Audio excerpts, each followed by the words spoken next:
User defined copy constructor बनाने के लिए सबसे पहले मुझे पता होनी चाहिए कि what is the prototype of copy constructor.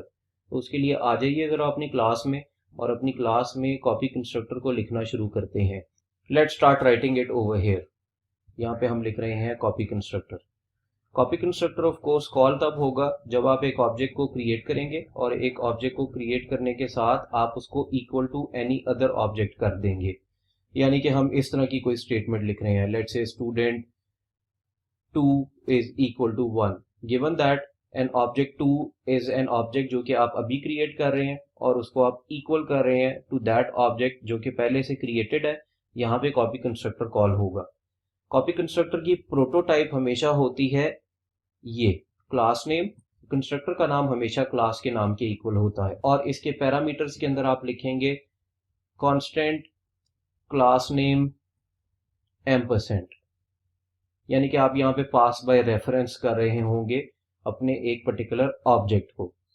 यहाँ पे अब आइए और यहाँ पे स्टूडेंट की क्लास के केस में देख लेते हैं कि प्रोटोटाइप क्या होगी। This would be the prototype. For example हमारे पास यहाँ पे जो प्रोटोटाइप होगी that would B student is the name of the copy constructor, and I would be writing constant student %, over here. यहाँ पे अब जरा इसकी डेफिनेशन कर लेते हैं, स्टूडेंट कांस्टेंट स्टूडेंट %, और यहाँ पे कोई एक आप ऑब्जेक्ट का नाम देंगे जो कि आप यहाँ पे पास करवा रहे हैं टू दिस कॉपी कंस्ट्रक्टर। अब कॉपी कंस्ट्रक्टर में आप करना क्या चाह रहे हैं, आप कॉपी कंस्ट्रक्टर में वैल्यूज को कॉपी करवाना चाह रहे हैं। अब हमें ये देखना है कि हमने कौन कौन सी वैल्यूज को कॉपी कराना है। ऑफ कोर्स हमने यहाँ पे एक ऑब्जेक्ट की जो कि मैं न्यूली क्रिएट कर रहा हूँ उसके एट्रीब्यूट्स की वैल्यूज को कॉपी कराना है ऑलरेडी एग्जिस्टिंग ऑब्जेक्ट के एट्रीब्यूट्स के इक्वल। जरा इधर आ जाइए और यहाँ पे ये देखिए कि इस वक्त कॉपी कंस्ट्रक्टर जो कॉल हुआ है दैट इज बिकॉज ऑफ 2, और ये जो राइट साइड के ऊपर लिखा हुआ है this is passed as parameter to this particular function. ये जो कॉपी कंस्ट्रक्टर का फंक्शन है, यानी कि यहाँ पे इस फंक्शन के अंदर अगर मैं कहीं पे भी ओबीजे लिखूंगा तो उसका मतलब ये होगा कि मैं राइट साइड पे लिखे हुए ऑब्जेक्ट को रेफर कर रहा होऊंगा। और क्योंकि ये मेरा पर्टिकुलर कंस्ट्रक्टर 2 की वजह से कॉल हुआ है, तो यहाँ पे एज खाली लिखने का मतलब ये होगा कि मैं 2 के एज की बात कर रहा हूँ, यानी कि मैं उस पर्टिकुलर ऑब्जेक्ट के एज की या एट्रीब्यूट की बात कर रहा हूँ जिसके थ्रू मैंने कॉपी कंस्ट्रक्टर कॉल किया है। अब यहाँ पे एज को मैंने करना है इक्वल टू राइट साइड पे लिखे हुए ऑब्जेक्ट के एज के इक्वल। तो राइट साइड के ऊपर जो ऑब्जेक्ट मैंने लिखा हुआ है दैट इज बेसिकली ओबीजे, और उसकी age is equal to dot age. तो ये करने से होगा ये कि 2 की जो एज की वैल्यू है वो 1 के एज की वैल्यू के इक्वल हो जाएगी। यही काम हम करते हैं सीजीपीए के लिए। सीजीपीए यानी कि वो वाला ऑब्जेक्ट का सीजीपीए जिसके थ्रू ये कॉपी कंस्ट्रक्टर कॉल हुआ है इक्वल टू हो जाए ओबीजे का सीजीपीए, विच वुड मीन कि राइट साइड के ऊपर जो आपने ऑब्जेक्ट लिखा हुआ है उसके सीजीपीए के इक्वल आपने ये वैल्यू को करना है। तीसरा जो मेरे पास एट्रीब्यूट है वो यहाँ पे एक पॉइंटर है विच इज दिस वन। अच्छा याद रखिएगा आप पॉइंटर्स के अगेंस्ट कभी भी ये काम नहीं करेंगे जो कि मैं अभी करने लगा हूं, यानी कि आप यहाँ पे ये लिख दें name is equal to OBJ dot name. ये एग्जैक्टली वही काम है जो करने से हमने आपको सेटर के अंदर भी मना किया था कि पॉइंटर्स के सेटर्स आप कभी भी इस तरह नहीं लिखते। मुझे एक पॉइंटर के अगेंस्ट नई मेमोरीज क्रिएट करके दूसरे पॉइंटर की वैल्यूज उन नई मेमोरीज के अंदर ले जाके सेव करवानी है। तो ये जो कुछ भी मैंने यहाँ पे किया हुआ है दिस इज रॉन्ग, इसलिए मैं इसको यहाँ से कमेंट कर रहा हूँ क्योंकि हमने ये ऑलरेडी काम सारे का सारा कर लिया हुआ है in the setter of name. तो मैं सिंपली यहाँ से ये सारा सेटर ऑफ नेम जो है वो कॉपी करूंगा, यानी कि यहाँ से ये मैं उठाऊंगा and I would simply paste it in are copy constructor, यानी कि यहाँ पे। बट डिफरेंस सिर्फ यहाँ पे ये है कि उस पर्टिकुलर यानी कि सेटर वाले फंक्शन के अंदर हमने n इस्तेमाल किया हुआ था, बट यहाँ पे हमारे पास जो एट्रीब्यूट है that is obj dot name. तो जहां जहां पे n लिखा हुआ है वहां पे मैं obj डॉट नेम करूंगा, जैसे कि यहाँ पे मैं obj डॉट नेम करूंगा तो यू वुड सी कि मेरा प्रोग्राम सही तरीके से काम करना शुरू हो जाएगा। Let's go back to the main and let's see कि क्या मेरा प्रोग्राम सही काम कर रहा है या नहीं। Let's run the program and you would see कि इस केस में अब कोई रन टाइम एरर नहीं आ रहा।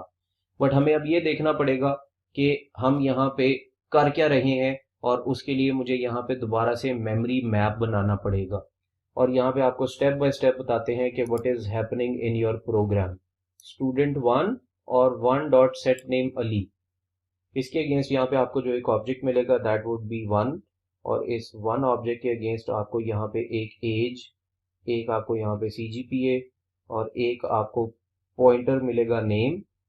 और क्योंकि मैंने इनके अगेंस्ट वैल्यूज ऑलरेडी सेट करवाई हुई हैं, ये एज की वैल्यू 0 और CGPA की वैल्यू 0.0 और नेम के अगेंस्ट वैल्यू सेटर के थ्रू सेट हो रही है इक्वल टू अली। ये एज और CGPA के अगेंस्ट जो वैल्यू आपने यहाँ पे 0 और 0.0 देखी है that is coming because of the non parameterize constructor, वो आपके ज़हन में होना चाहिए यहाँ पे। अब अगले स्टेप के अंदर हमने यहाँ पे कॉपी कंस्ट्रक्टर को कॉल किया है, और अब इस केस में जो कॉपी कंस्ट्रक्टर कॉल होगा that would be a user defined copy constructor. तो यहां से मैं डायरेक्टली एक तो अपने ऑब्जेक्ट 2 को क्रिएट कर लेता हूं। सबसे पहले एक लेफ्ट साइड जो यहाँ पे हमारे पास स्टेटमेंट की है इसकी, उसको पहले देख लेते हैं कि उसके अगेंस्ट क्या हो रहा है। पेंट के ऊपर वापस जाते हैं और यहाँ पे एक ऑब्जेक्ट 2 को आपके साथ क्रिएट करते हैं। 2 के अंदर एक अपनी एज होगी जिसका 1 की एज से कोई ताल्लुक नहीं है, इसका एक अपना CGPA होगा और इसका अपना एक नेम होगा। वेल एक्चुअली यहाँ पे पहले जब copy constructor by default call हो रहा था तो 2 के नेम का 1 के नेम के साथ कोई ताल्लुक था, और उस ताल्लुक को खत्म करने के लिए मुझे यहाँ पे यूजर डिफाइंड कॉपी कंस्ट्रक्टर बनाना पड़ा है। और यहाँ पे अब देखते हैं कि राइट साइड के ऊपर जो इक्वल टू 1 मैंने लिखा है इसके अगेंस्ट क्या होगा। इसके अगेंस्ट एक user defined copy constructor call होगा which is written over here. इसके अंदर मैंने कहा हुआ है age is equal to obj dot age कर दो। कॉपी कंस्ट्रक्टर किसके थ्रू कॉल हुआ है, 2 के थ्रू। तो यहाँ पे एज का मतलब है कि मैं 2 के एज की बात कर रहा हूँ, और obj डॉट एज का मतलब है कि मैं 1 के एज की बात कर रहा हूँ। जरा इधर आ जाइए, और इसके अगेंस्ट होगा ये कि I am basically कॉपिंग this value from here. तो आप देखेंगे ये कि 2 के एज के अंदर जो वैल्यू पड़ी होगी दैट वुड बी 0। अगले पॉइंट पे आपने लिखा है CGPA is equal to obj dot CGPA, और इसके अगेंस्ट आपको यहाँ पे 2 के CGPA के अंदर जो वैल्यू मिलेगी that would also be equal to 0.0, क्योंकि आप ये वाली वैल्यू कॉपी कर रहे हैं।